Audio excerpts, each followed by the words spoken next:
আখড়া স্টাডিতে আপনাদের সব্বাইকে স্বাগত। আজ আমরা আলোচনা করব পশ্চিমবঙ্গ মধ্যশিক্ষা পর্ষদের সপ্তম শ্রেণীর ইংরেজি বই ব্লসমসের নতুন সিলেবাসের একদম ৪ নম্বর অধ্যায় the beauty and the beast. তো চলুন এই দারুণ গল্পের গভীরে সোজা ঢুকে পড়া যাক। আচ্ছা, আমরা কিন্তু শুধু রিডিং পড়ব না, গল্পের প্রতিটি জাদুকরী মুহূর্ত আজ আমরা এমনভাবে অনুভব করব যেন মনে হবে সব আমাদের চোখের সামনেই ঘটছে, তাই না? সব রূপকথার গল্পই তো ওই একইভাবে শুরু হয়, তাই না? একদা এক সময়, হ্যাঁ, অনেকদিন আগের কথা, এক ভীষণ ধনী বণিক ছিলেন। তিনি তার ৩ মেয়েকে নিয়ে একটা বিশাল চোখ ধাঁধানো প্রাসাদে থাকতেন। ভাবুন তো, প্রাসাদের আনাচে কানাচে ছড়িয়ে আছে মণিমুক্ত, সোনা দানা, চারিদিকে কেবল জাঁকজমক আর প্রাচুর্য। তাদের জীবনযাত্রা ছিল একেবারে স্বপ্নের মতো। অভাব বা কষ্ট জিনিসটা কি, সেটা তারা জানতই না। কিন্তু একটা মজার ব্যাপার কি জানেন? এই ৩ বোনের মধ্যে আকাশ পাতাল তফাৎ ছিল। একদিকে রয়েছে একদম ছোট মেয়ে বেল, যেমন সে দেখতে অপরূপ সুন্দরী, তার মনটাও ঠিক ততটাই পবিত্র, স্নিগ্ধ আর দয়ালু। অন্যদিকে তার ২ বড় বোন, তারা কিন্তু ঠিক উল্টো, ভীষণ স্বার্থপর, বদমেজাজি আর অহংকারী।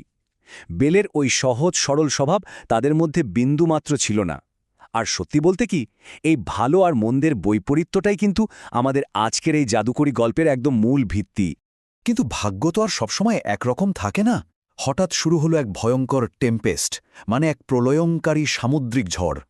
আকাশ একেবারে কালো করে আসা সেই ভয়ঙ্কর ঝড়ে সমুদ্রের উত্তাল ঢেউয়ের আঘাতে ডুবে গেল বণিকের সমস্ত বাণিজ্য জাহাজ। ব্যাস, এক নিমেষে তার ওই বিপুল ধনসম্পত্তি, অহংকার সব শেষ। বাধ্য হয়ে সেই বিলাসবহুল প্রাসাদ ছেড়ে তাদের আশ্রয় নিতে হলো গ্রামের এক ছোট্ট জীর্ণ খামার বাড়িতে। শুরু হলো এক চরম অভাবের একেবারে কঠিন এক জীবন সংগ্রাম। এভাবেই চরম দারিদ্র্যের মধ্যে কেটে গেল বেশ কয়েক বছর। হাড় ভাঙা খাটুনি আর হতাশা, এর মাঝেই হঠাৎ একদিন বণিক খবর পেলেন তার হারিয়ে যাওয়া একটা জাহাজ নাকি বন্দরে ফিরে এসেছে। ভাবুন তো তার মনের অবস্থা। বুকে নতুন আশার আলো নিয়ে তিনি তক্ষুনি শহরের দিকে রওনা দিলেন।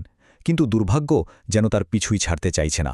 শহরে গিয়ে দেখলেন তার জাহাজের সব মালপত্র পাওনাদাররা দখল করে নিয়েছে। বুক ভরা হতাশা আর একেবারে শূন্য হাতে তিনি আবার বাড়ির পথে পা বাড়ালেন। আর ফেরার পথেই ঘটল আরেক বিপত্তি। এক গভীর জঙ্গলে তিনি পথ হারিলেন। চারদিকে ঘুটঘুটে অন্ধকার, হাড় কাঁপানো ঠান্ডা আর খিদের চোটে তিনি যখন প্রায় মৃত্যুর প্রহর গুনছেন, ঠিক তখনই ঘন বনের ভেতরে তার চোখে পড়ল এক জাদুকরী রহস্যময় প্রাসাদ। প্রাসাদের বিশাল দরজা পেরিয়ে ভেতরে ঢুকেই তো বণিক একেবারে হতবাক। দেখলেন বিশাল এক ডাইনিং হল, আর তার মাঝখানে টেবিল জুড়ে থরে থরে সাজানো লোভনীয় সব রাজকীয় খাবার। অথচ আশ্চর্যের বিষয় হল, চারিদিকে একেবারে নিস্তব্ধ। সেখানে কেউ নেই, না আছে কোনো প্রহরী, না কোনো পরিচারক।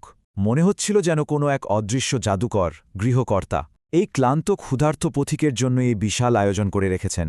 তো ক্ষুধার্ত বণিক আর লোভ সামলাতে পারলেন না। প্রাণ ভরে খেলেন আর সেই রাতটা পরম শান্তিতে সেখানকার নরম বিছানাতেই কাটালেন। পরদিন সকালে যখন সূর্য উঠল, বণিক প্রাসাদ থেকে বেরোবেন, ঠিক এমন সময়ে তার চোখে পড়ল এক অপরূপ মায়াবী গোলাপ বাগান। লাল গোলাপি রঙের ছটায় বাগানটা যেন হাসছে, বাতাসে ভাসছে এক মিষ্টি সুবাস। আর তখনই তার মনে পড়ে গেল ছোট মেয়ে বেলের কথা। শহরে যাওয়ার আগে বেল কিন্তু তার কাছে কোনো দামি গয়না বা পোশাক চায়নি, সে শুধু একটা দুর্লভ গোলাপ চেয়েছিল। বণিক ভালোবেসে তার ছোট্ট মেয়ের জন্য বাগানের সবচেয়ে সুন্দর গোলাপটি ছিঁড়ে নিলেন। আর ঠিক তখনই সেই নিস্তব্ধতা ভেঙে ঘটল এক ভয়ঙ্কর ঘটনা। হঠাৎ এক ভয়ঙ্কর গর্জনে কেঁপে উঠল চারপাশ। তোমার এই আচরণের জন্য তোমাকে মরতে হবে। গোলাপটা ছেঁড়ার সাথে সাথেই বণিকের সামনে এসে দাঁড়াল এক বিশাল, লোমশ, ভয়ঙ্কর দানব। তার চোখ থেকে যেন আগুন ঝরছে, রাগে ফুঁসছে সে। এরকম একটা বিভৎস রূপ দেখে বণিক তো ভয়ে প্রায় অজ্ঞান হওয়ার জোগাড়। হাত থেকে খসে পড়ল সেই সাধের গোলাপ। এই দানবটি কেমন ছিল জানেন? একদম হিডিয়াস, মানে অত্যন্ত কুৎসিত ও ভয়ঙ্কর দর্শন। সে রাগে গর্জে উঠে বলল, কাল রাতে আমি তোমায় আশ্রয় দিলাম, খাবার দিলাম, আর তুমি আমার সবচেয়ে প্রিয় জিনিসটাই চুরি করলে। এর শাস্তি একটাই, মৃত্যু। বণিক তো তখন প্রাণ ভয়ে কাঁপছেন। তিনি কাঁদতে কাঁদতে বেলের জন্য গোলাপ নেওয়ার কথা জানালেন। তখন দানব একটু শান্ত হল ঠিকই, কিন্তু একটা নিষ্ঠুর শর্ত দিয়ে বসল। সে বলল, হয় বণিককে মরতে হবে, নয়তো তার কোনো এক মেয়েকে স্বেচ্ছায় এই প্রাসাদে এসে চিরকালের জন্য থাকতে হবে। ভারী মন নিয়ে, বুক ভরা কষ্ট আর দানবের দেওয়া বাক্স ভর্তি গয়না ও পোশাক নিয়ে বণিক বাড়ি ফিরলেন। চারদিকের পৃথিবীটা যেন তার কাছে সেদিন একেবারে ম্লান আর ধূসর মনে হচ্ছিল। তিনি আপ্রাণ চেষ্টা করেছিলেন বেলের কাছ থেকে এই ভয়ানক সত্যিটা লুকিয়ে রাখতে, কিন্তু বাবার ওই বিষণ্ণ মুখের দিকে তাকিয়ে বেল ঠিকই সব বুঝে ফেলল। সে বারবার জিজ্ঞেস করায় বণিক বাধ্য হলেন দানবের সেই ভয়ঙ্কর শর্তের কথা খুলে বলতে। সত্যিটা জানার পর বেলের প্রতিক্রিয়া কী ছিল জানেন? সে কিন্তু বিন্দুমাত্র ভয় পেল না, বরং তার পবিত্র আর সাহসী মনের পরিচয় দিল। বড় বোনেরা যখন কান্নাকাটি আর একে অপরকে দোষারোপ করতে ব্যস্ত, বেল তখন শান্তভাবে বাবাকে সান্ত্বনা দিল। সে বলল যে সে নিজেই ওই দানবের প্রাসাদে যাবে। বাবার জীবন রক্ষা করতে সে নিজের প্রাণ বলিদান দিতেও পিছপা হল না। সত্যি এ এক অদ্ভুত নিঃস্বার্থ ভালোবাসা, তাই না? বাবার কাছ থেকে বিদায় নিয়ে বেল একসময় এসে পৌঁছাল সেই রহস্যময় প্রাসাদে। সে ভেবেছিল এই বুঝি তার জীবনের শেষ দিন, কিন্তু প্রাসাদে পৌঁছানোর পর ঘটল এক বিস্ময়কর ঘটনা। দানব তাকে একটুও ভয় দেখাল না বা কোনো খারাপ ব্যবহারও করল না, বরং অত্যন্ত সম্মান আর ভদ্রতার সাথে তাকে স্বাগত জানিয়ে মাথা নিচু করে বলল, তুমি এই প্রাসাদের মালকিন আর আমি তোমার সেবক। বিশ্বাস করুন, এই কথায় বেলের তো বটেই, গল্পের এই মোড়ে এসে আমাদেরও রীতিমতো অবাক হওয়ার পালা। আর সেখান থেকেই শুরু হলো বেলের এক নতুন জীবন, অত্যন্ত বিলাসবহুল বা ল্যাভিশ এক জীবন। এই জাদুকরী প্রাসাদে অদৃশ্য পরিচারকরা তার সব কাজ করে দিত। বেলের যখন যা খেতে ইচ্ছে করত, চোখের সামনে তা ম্যাজিকের মতো হাজির হয়ে যেত। পড়ার জন্য জুটত নিত্য নতুন দামি সিল্কের পোশাক। তাছাড়া প্রাসাদের সুবিশাল গ্রন্থাগারে বই পড়ে বা বাগানে ঘুরে বিনোদনেরও কোনো অভাব ছিল না। দানব তাকে যেন এক রানীর মতো খুব যত্নে রাখল। কিন্তু এত সুখের মাঝেও একটা অদ্ভুত ব্যাপার রোজ রাতে ঘটত। দানব প্রতিদিন রাতে বেলের কাছে এসে তাকে বিয়ের প্রস্তাব দিত, আর বেল সে প্রতিবারই খুব নম্রভাবে তা প্রত্যাখ্যান করত। সে বলত যে সে দানবকে শুধু একজন ভালো বন্ধু হিসেবেই ভালোবাসতে পারে, স্বামী হিসেবে নয়। এই রোজকার প্রত্যাখ্যানের কষ্ট দানবের মনের ভেতরে এক গভীর বিষণ্ণতা তৈরি করত ঠিকই, তবুও সে কখনো বেলের ওপর রাগ করত না, শুধু মাথা নিচু করে ফিরে যেত। এদিকে রাতে ঘুমোলেই বেল এক অদ্ভুত সুন্দর জগৎ দেখতে পেত। স্বপ্নে এক সুদর্শন রাজপুত্র তার কাছে এসে কাতরভাবে জানতে চাইত কেন সে দানবকে বিয়ে করতে রাজি হচ্ছে না। স্বপ্নের জগৎটা ছিল ভীষণ মায়াবী, কিন্তু বাস্তবটা ছিল এক কুৎসিত দানবের সাথে কাটানো জীবন। বেল সেই স্বপ্নের রাজপুত্রের সাথে এই কুৎসিত দানবের কোনো মিলই খুঁজে পেত না। সে ভাবত দানব নিশ্চয়ই ওই সুদর্শন রাজপুত্রকে এই বিশাল প্রাসাদের কোথাও বন্দী করে রেখেছে। এভাবে দেখতে দেখতে কেটে গেল বেশ কয়েক মাস। প্রাসাদের সব থাকলেও নিজের পরিবারের জন্য, বিশেষ করে বৃদ্ধ বাবার জন্য বেলের মন ভীষণ খারাপ হতে লাগল। দানব তার এই কষ্ট বুঝতে পেরে তাকে বাড়ি যাওয়ার অনুমতি দিল, কিন্তু শর্ত একটাই, ঠিক 1 সপ্তাহ পর তাকে ফিরে আসতে হবে। আর বিদায়বেলায় দানব তাকে দুটো জাদুর জিনিস দিল, একটা জাদুর আয়না যাতে সে বাড়ি থেকে প্রাসাদের সবকিছু দেখতে পায়, আর একটা জাদুর আংটি যেটা আঙুলে পড়লে সে চোখের পলকে প্রাসাদে ফিরে আসতে পারবে। বেল সুন্দর রাজকীয় পোশাকে বাড়ি ফিরতেই তার স্বার্থপর বড় বোনদের মনে যেন বিষাক্ত ঈর্ষার আগুন জ্বলে উঠল। তারা ভেবেছিল বেল নিশ্চয়ই মরে গেছে, কিন্তু তাকে এত সুখে থাকতে দেখে তারা কিছুতেই সহ্য করতে পারল না। তারা চোখে পেঁয়াজ ঘষে নকল কান্নার নাটক করে বেলকে জোর করে আরও কয়েকদিন আটকে রাখল। জানেন কেন? তাদের আসল শয়তানি উদ্দেশ্যটা ছিল বেল দেরি করে ফিরলে দানব যেন রাগের মাথায় তাকে জ্যান্ত খেয়ে ফেলে। ভাবা যায়? বোনেদের কান্নায় গলে গিয়ে বেল কয়েকদিন বেশি থেকে গেল ঠিকই, কিন্তু তার মন কিছুতেই মানল ওর।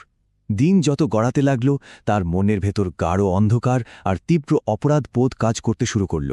সে বুঝতে পারল সে তার কথা রাখেনি। সে তার বন্ধু দানবের বিশ্বাস ভেঙেছে। যে দানব তাকে এত ভালোবেসেছে, তাকে সে একা ফেলে এসেছে। ভয়ে, দুশ্চিন্তায় আর এক অজানা আশঙ্কায় বেল তখন সেই জাদুর আয়নাটা বের করল, আর আয়নায় যা দেখল তাতে তার বুক কেঁপে উঠল। সে দেখল প্রাসাদের সেই মায়াবী গোলাপ বাগানের পাশে দানবটি আধমরা অবস্থায় ঘাসের ওপর লুটিয়ে পড়ে আছে। বেলের অনুপস্থিতির শোকে না খেতে পেয়ে তার প্রাণ প্রায় যায়।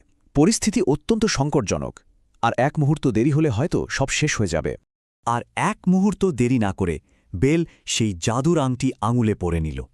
বাতাসের চেয়েও দ্রুত গতিতে, চোখের পলকে, জাদুর সাহায্যে সে উড়ে চলল প্রাসাদের দিকে। তার বুকের ভেতর তখন শুধু একটাই প্রার্থনা, তার মুমূর্ষু বন্ধুকে বাঁচানোর এক মরিয়া চেষ্টা। সে কোনোভাবেই তার সবচেয়ে প্রিয় বন্ধুকে হারাতে চায় না। প্রাসাদে পৌঁছেই বেল সোজা ছুটে গেল গোলাপ বাগানে। দেখল দানব একেবারে মৃত্যুর দোরগোড়ায়। কান্নায় ভেঙে পড়ল বেল। এই গভীর অন্ধকারের মাঝেও তার ওই বিশুদ্ধ ভালোবাসার মুহূর্তটি যেন আলো ছড়াচ্ছিল। সে কাঁদতে কাঁদতে দানবের শরীরের উপর লুটিয়ে পড়ল, আর বেলের পবিত্র চোখের জল ঝরে পড়ল মুমূর্ষু দানবের গায়ে। সে চিৎকার করে বলে উঠল, তুমি মরতে পারো না, আমি তোমায় ভালোবাসি। আর ঠিক সেই মুহূর্তেই ঘটল এক অভাবনীয় জাদুকরী রূপান্তর। চারদিক এক উজ্জ্বল ঝলমলে জাদুকরী আলোয় ভরে গেল। শূন্য থেকে যেন হাজারটা ফুল ফুটে উঠল। সেই কুৎসিত লোমশ দানব চোখের নিমেষে বদলে গিয়ে হয়ে গেল বেলের স্বপ্নের সেই অপরূপ সুদর্শন রাজপুত্র। হ্যাঁ, একদম ঠিক শুনেছেন, ওই দানবই ছিল বেলের স্বপ্নে দেখার সেই রাজপুত্র, যাকে সে এতদিন খুঁজছিল। রাজপুত্র তখন বেলকে সব খুলে বলল। রাজপুত্র আসলে ছিল এনচ্যান্টেড বা জাদুগ্রস্ত। অনেককাল আগে এক নিষ্ঠুর পরী রাজপুত্রকে অভিশাপ দিয়ে এই ভয়ঙ্কর দানবে পরিণত করেছিল। শর্ত ছিল, যেদিন কোনো মেয়ে তার এই কুৎসিত রূপ সত্ত্বেও তার ভেতরের ভালো মনটাকে সত্যি ভালোবাসবে, তাকে বিয়ে করতে রাজি হবে, সেদিনই এই জাদুর প্রভাব কেটে যাবে। বেলের নিঃস্বার্থ ভালোবাসাই শেষ পর্যন্ত সেই অভিশাপ থেকে তাকে মুক্তি দিল। আর তারপর যেমনটা সব রূপকথায় হয়, তাদের জীবনেও এলো সেই মধুর সমাপ্তি। তারা খুব ধুমধাম করে বিয়ে করল এবং চিরকাল সুখে শান্তিতে বসবাস করতে লাগল। এভাবেই বড় বোনেদের অহংকার আর হিংসার পতন হল, আর জয় হল এক পবিত্র অন্তরের সত্যিকারের ভালোবাসার। ভালোবাসার জাদুই প্রমাণ করল যে বাইরের রূপ নয়, ভেতরের সৌন্দর্যই আসলে আসল। আশা করি আজকের এই চমৎকার গল্পের বিশ্লেষণটি আপনাদের সবার খুব ভালো লেগেছে। আমাদের এই উপস্থাপনা থেকে যদি নতুন কিছু শেখা হয়ে থাকে, তবে অবশ্যই আখড়া স্টাডি বা আখাড়া স্টাডি ইউটিউব চ্যানেলটি লাইক করুন, বন্ধুদের সাথে প্রচুর শেয়ার করুন এবং সাবস্ক্রাইব করতে একদম ভুলবেন না। তবে হ্যাঁ, বিদায় নেওয়ার আগে একটা প্রশ্ন রেখে যাই। এই গল্প তো আমাদের শেখায় যে সত্যিকারের সৌন্দর্য মানুষের রূপে নয়, বরং পবিত্র মনে থাকে। কিন্তু আমাদের চারপাশের এই বাস্তব পৃথিবীতে কি আমরা আজও এই সত্যটা মেনে মানুষের ভেতরের সৌন্দর্যকে কদর করতে পারি? একটু ভেবে দেখবেন। সবাই খুব ভালো থাকবেন। ধন্যবাদ।